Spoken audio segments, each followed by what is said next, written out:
The House of Drear, Chapter 9, Part 2. Son, you were pretty good, said his father. I don't know about that parlor, the way it was arranged being a sign. That might be too much for a man like Mr. Pluto to think up, but this triangle is definitely a warning, and it could be a warning to flee. And now all we need to do is wait. For Mr. Pluto, Thomas said. Mr. Small spoke quietly.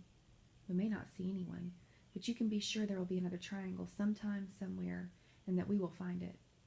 Papa, what is a Greek cross? You said the triangles made a Greek cross, Thomas said. I meant that we will have a Greek cross when we fit all together all the triangles. He drew a Greek cross next to the diagram of the triangle and placed the three triangles on it. The top right triangle was missing. He explained to them what a Greek cross was. It's also known as a St. George's cross, he told them, the cross used in the flag of Great Britain. It differs from our familiar Christian cross, or cross of the Calvary, or cross of Calvary, in that if you can connect the points, you have four triangles exactly the same. Mr. Small hesitated. And why a Greek cross? He said. Where any one of the triangles can be moved to fit the place of another. It's confusing, he added softly to himself. If it's a warning, it surely says nothing to me at the moment. We'd better get the twins up, Mrs. Small said. We're going to be late if we don't get out of here soon. I nearly forgot it was Sunday, Mr. Small said. Mrs. Small hurried to wake the twins up and to dress them. Thomas and Mr. Small went outside. They looked the car over. It was quite dirty from the trip, and they took clothes and cleaned it as best they could. Then they cleaned out the inside of all the candy wrappers and potato chip bags they had accumulated over the trip. They pulled the trailer off the road into the lawn. It was then Thomas asked his father about the intruders. How do you suppose they got into the house, Papa? I don't know, said Mr. Small. There are corridors I assume I don't know about. We'll have to take care. He looked cautiously at his son. You had no business wandering about the house in the dead of night. You could have run into someone. Why did you move down to that parlor? Well, because, answered Thomas. He remembered the captain's chair facing the fireplace in his room. He couldn't let his father know he had been afraid of an empty chair. Because I thought I would be able to hear somebody if they came in the front or back doors. Anybody stealing into a house in the dead of night isn't going to use the main entrances, said Mr. Small. I suppose not, said Thomas. He felt foolish. I guess I didn't think. Mr. Small drew Thomas aside, as though the lawn, the very trees, pressed close to the house might hear. Can I confide in you, son? He asked. May I trust you with something and have you stay silent about it? I won't want to worry your mother. A chill ran down Thomas's back. He was surprised by the serious tone of his father's voice. Yes, sure, Papa. What is it we've gotten ourselves into? Trust me with that, said Mr. Small. It may not be anything at all, and then again it might be. I don't know for sure what's at stake. I really don't want to involve the police. The police? Thomas broke in on him. He fairly shouted, and Mr. Small had to tell him to keep quiet. We'll have to set up a watch, Mr. Small said. Probably from midnight until dawn, until about 5 o'clock. You'll take 2 hours, and I'll have 3. I can take 3, Papa, said Thomas. I'm strong. I can stay awake. I hope we won't have to do it, his father said.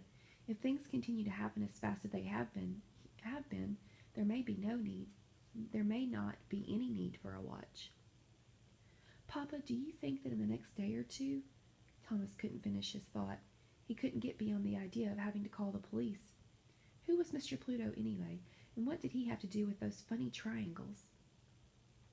Before this day is over, I think we'll know a lot more than we do now, said Mr. Small.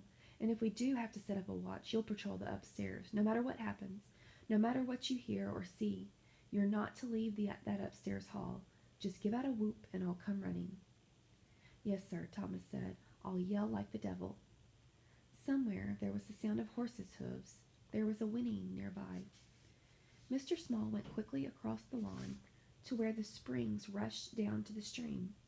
Thomas followed close behind. Thomas looked down on the stream and the springs running over the rocks. The stream sparkled in the morning sun, and the rocks were gold and rust where the water ran over them. Oh, that's about the prettiest sight I've seen, Thomas said. Look there, said Mr. Small. You can see the spires of the college. You'll be teaching there, Thomas said, and I can come on my bike every day. Would you do that? Asked Mr. Small. We could have lunch together with the students in the dining hall." He looked fondly at Thomas. "That is until you have so many friends you won't have time to take lunch with your father." He watched Thomas closely, for he knew his son would be most unsure of himself when it came to making new friends.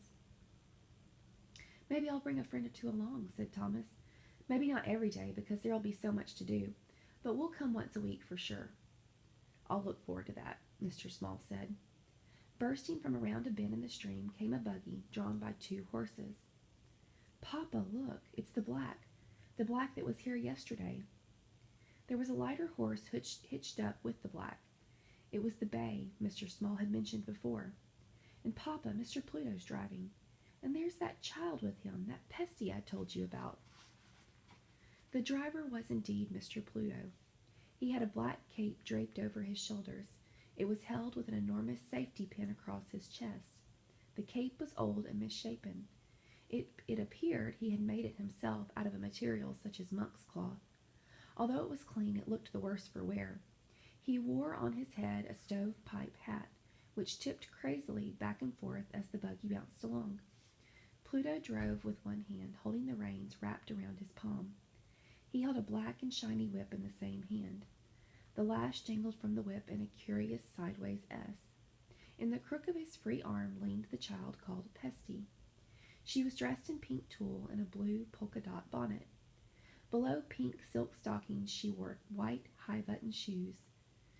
There were the queerest shoes Thomas had ever seen.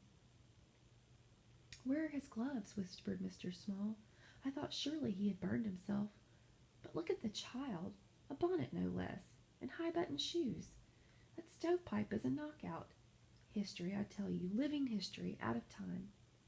"Papa, he sees us," said Thomas. "He's slowing." At the sight of Mr. Small,